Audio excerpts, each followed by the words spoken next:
So my experience with Crohn's disease, um, I was originally diagnosed with what's called indeterminate colitis when I was about 12 years old. So that means that they weren't sure, my doctor wasn't sure if I had Crohn's or colitis. I was kind of in the middle because of where my inflammation was in my digestive tract.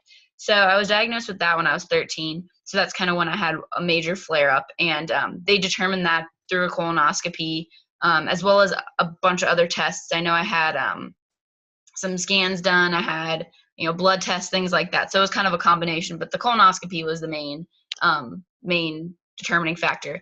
And then I I was treated with different medications for kind of Crohn's and colitis. So that period between when I was first diagnosed and when I was diagnosed with Crohn's, I kind of was like a trial and error period. So I took a bunch of different medications.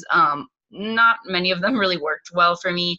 I had some medications that like affected my liver. So I'd have blood tests every so often to see if the medication was working for me. So I tried a bunch of different kinds of things. And then when I was 16, I had another major flare up. And so I had another colonoscopy and they determined that I had Crohn's disease. And then from there on it was like another trial and error period when I was I was trying different medications. My physician actually changed doctors. I was at the same facility, but I changed doctors who was a doctor more specialized with Crohn's because I did have Crohn's. So we changed medications, tried to see, I took blood tests again to see what would work for me. Eventually, I found one, thankfully, and it's called methotrexate. And I know people take methotrexate for arthritis and things like that too.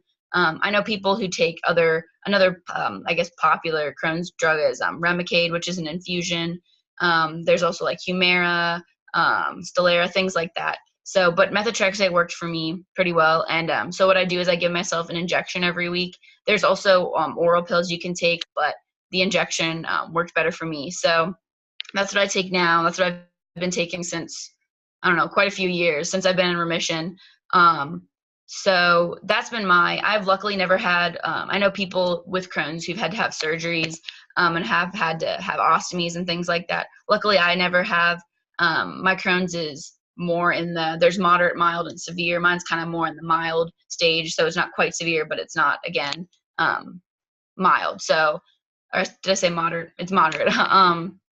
So that's been my journey with Crohn's. And I think it's common for a lot of people. It's not like you get diagnosed and right away they know a medication that's right for you. It's a lot of times trying different things out, figuring out what works for you. And two, during the flare-ups, doctors give you steroids. So I had to take prednisone just to keep the inflammation down for quite a few months. So and those come with a lot of side effects too. Like with prednisone, you get really puffy cheeks and kind of a lot of irritability. So yep.